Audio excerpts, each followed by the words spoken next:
Good morning friends, welcome back to our new vlog. মোটামুটি লাইফে সবাইকে আবার স্বাগত। অনেক দিন পর আমি আর মিঠুন দুজনেই অফিসের কারণে খুব ট্রাভেল করছিলাম। মাঝখানে মিঠুন গেছিল হচ্ছে শিলিগুড়ি, আমি গেলাম ইন্দোর থেকে এসে তারপর গেলাম গুয়াহাটি। তো সেই কারণে একদমই ব্লগ করতে পারিনি, কারণ দুজনে একসাথে না তোমাদের সাথে আসতে পারলে তোমাদেরও ভাল লাগবে না। আমরা দুজন দু জায়গা থেকে ব্লগ করছি এবং আমাদেরও ভাল লাগে না। আর কাজের মাঝখানে হয় না সুযোগ যে যখন কাজের পারপাসে ট্রাভেল করছি খুব একটা বেশি ক্যামেরাটা হাতে নেওয়ার সুযোগটা হয় না। বাট যাই হোক, এখন ফিরে এসেছি। আজকে আমরা এখন তো গাড়িতে দেখতেই পাচ্ছ অফিসের জন্য বেরোলাম, কারণ অফিস তো আছে, অফিস করে যেতেই হবে। আজকে 14ই অগস্ট, কালকে স্বাধীনতা দিবস। এই মুহূর্তে যা যা ঘটছে এবং যা হয়েছে নিউজে, আলাদা করে তো বলার কিছুই নেই। আমরা যেহেতু ছিলাম না এখন অবধি, সেরকমভাবে নিজেদেরকে ভোকাল করতে পারিনি এই বিষয়ে। আরজি করের ইনসিডেন্টটা ব্যাপারে বলছি। আমাদের মধ্যে মেয়েরা স্পেশালি যারা আছি, কালকে স্বাধীনতা দিবস, কিন্তু এখনো কি আমরা সত্যি স্বাধীন হয়েছি? মানে খুব ডিস্টার্বড লাগছে এই পুরো ব্যাপারটা নিয়ে। এতদিন খুব মানে বিন্দাস ঘুরে বেড়াই, অফিসের কাজে তোমরা দেখেছো, বাইরে যাই, অনেক জায়গায় যেতে হয় কাজের সূত্রে, সারাক্ষণ বেরিয়ে যাই, নির্ভয়ে বেরোতাম। কিন্তু এই ভয়টাকে এবার আর কাবু করে উঠতে পারছি না এই ঘটনাটা হওয়ার পর। তো সেই পারপাসেই আজকে ইচ্ছা আছে সব মেয়েরা মিলে আজকে এক জায়গায় সংগঠিত হওয়ার। এক জায়গায় না, কলকাতা শহরের বিভিন্ন জায়গায়, কলকাতার বুকে একসাথে একভাবে সংগঠিত হয়ে আজকে আমরা আওয়াজ তুলব। এবং সেই লড়াই করার জন্যই আজকে আমি তো প্রিপেয়ার্ড। আমি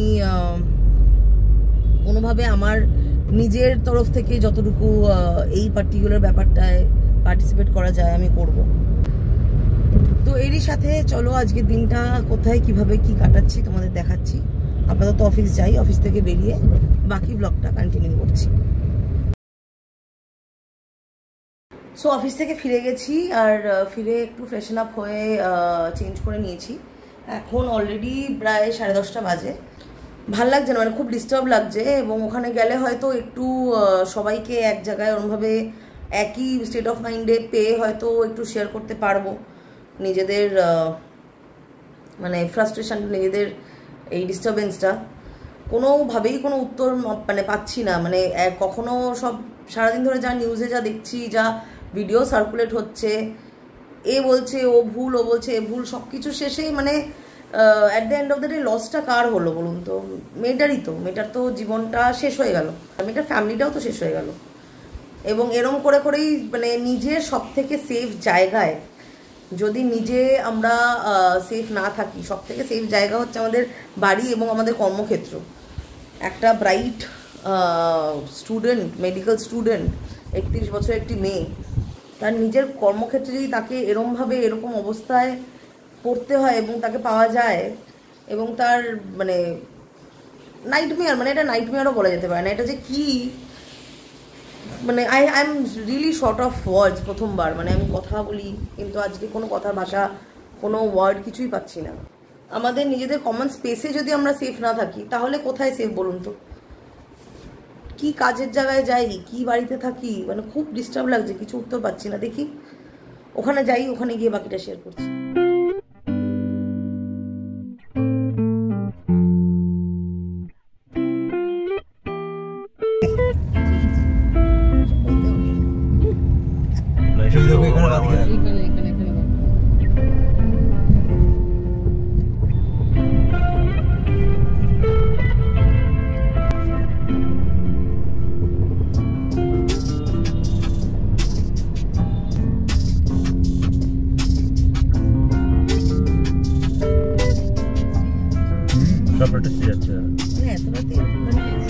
এটা হচ্ছে বাঘাযতীন স্টেশনের এই পারে আমরা রয়েছি। জ্যামটা দেখো, সবাই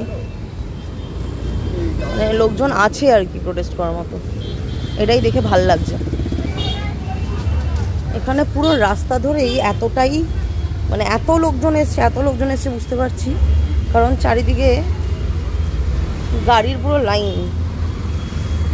আর মানে সত্যি আজকে যদি এটা সাকসেসফুল হয় এবং এটার রিয়াকশান যদি সাকসেসফুল হয় তাহলে এটাই বুঝবো যে কলকাতা এখনও বেঁচে আছে।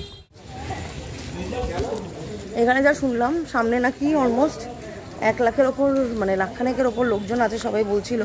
তাই জন্য দেখো অনেকেই ফিরে যাচ্ছে, অনেক বয়স্ক লোকেরাও এসেছিলো দেখলাম যারা ফিরে যাচ্ছে, কারণ তাদের অনুযায়ী ওখানে নাকি দাঁড়াবার জায়গা নেই, এত লোকের ভিড় হয়েছে।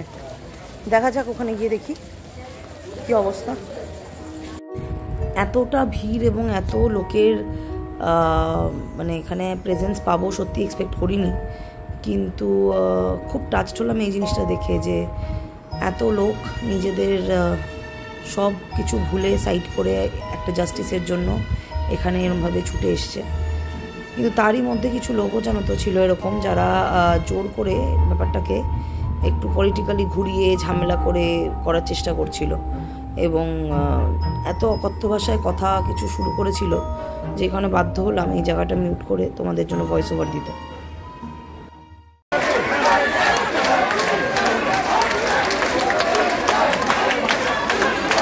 এই ভিড়ের মধ্যেই যদিও আমরা রাহুল পাগড়ির সাথে একসাথেই স্টার্ট করেছিলাম, ওদের গাড়িটা আর আমাদের গাড়িটা একটু আলাদা হয়ে গেলাম এত ট্রাফিকের জন্য, আর কনফিউশনে অন্য রাস্তা দিয়ে ওরা বেরিয়ে এলো, আমরা অন্য রাস্তা নিয়ে নিলাম।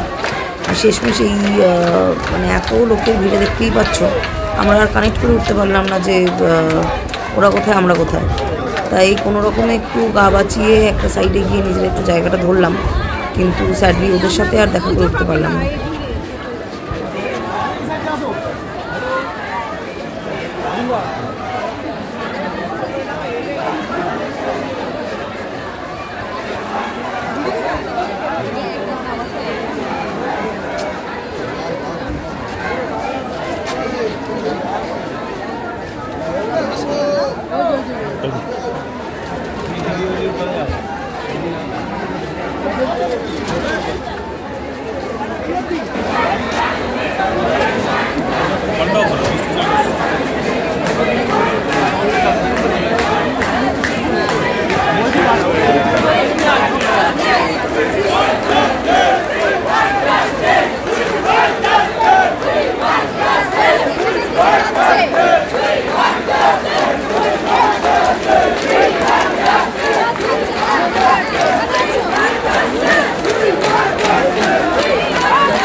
প্রোটেস্ট শেষ, এবার আমরা ফিরে যাচ্ছি বাড়ির দিকে। রাত দখল হয়ে গেছে। তো আমরা যাদবপুরের মিটিংয়ের ওখান থেকে বেরোলাম, ওখানে প্রচণ্ড ভিড় ছিল, প্রচুর লোক এসছে। অ্যান্ড একটু আগেও বললাম ওখানে ভিড়ের মধ্যে যাই না আমি কতটা ক্লিয়ার ছিলাম। সত্যি কলকাতার লোকেদেরকে এই জিনিসটা কতটা ডিস্টার্ব করেছে এবং কতটা টাচ করেছে, এবং প্রত্যেকে এখানে যে প্রোটেস্টে নেমেছে লাখে লাখে লোক ছিল ওখানে, মানে আমরা একটা পয়েন্টের পর আর এগোতেই পারিনি।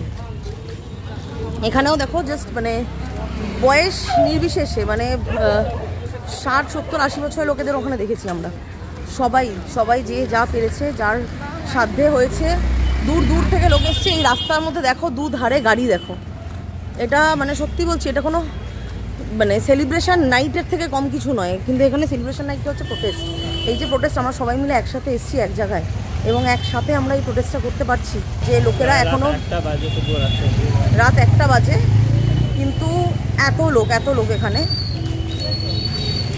এটা কিন্তু সত্যি অনেক বড় একটা মানে অ্যাওয়েকনিং হয়েছে আজকে আমাদের এখানে আসার পর, যে সত্যি লোকেরা এখনও একজুট হলে কতটা বল আমাদের সবার মধ্যে রয়েছে। তো এখন দেখি আমরা একবার অ্যাটেম্প নেব গড়িয়ার যে সংগঠনটা হচ্ছে আমাদের বিল্ডিংয়ের ওখানে, ওটাই যাওয়ার। যদি সাকসেসফুল হই তোমাদের সাথে শেয়ার করব, না হলে আপাতত এখানেই আমরা আজকে শেষ করব। যদি যাই তাহলে সেটাও দেখাচ্ছি পরবর্তী ক্ষেত্রে। হ্যাঁ, গড়িয়াতে গেছিলাম অ্যান্ড্রুজ কলেজের সামনে যে জমায়েতটা ছিল তার জন্য, কিন্তু যেহেতু রাত 2টো অলরেডি পার হয়ে গেছিলো তাই ওই জমায়েতটা ওখান থেকে অলরেডি ভেঙে গেছিলো। তো এরই সাথে এই ভিডিওটা আজকেরটা এখানেই শেষ করলাম। ভালো থেকো সবাই।